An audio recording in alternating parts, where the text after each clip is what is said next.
মাদারের সাথে আমার দেখা হয়েছিল। মাদার শিয়ালদার লড়াইতে দাঁড়িয়েছিলেন। মাদার আমাকে দেখে অবাক হয়ে গেছেন, বলে Mamata what you are doing here.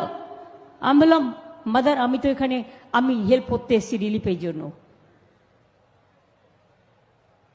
যারা এসব জানে না তারা যা ইচ্ছে বলতে পারেন। দেখা হয়েছিল আমার সাথে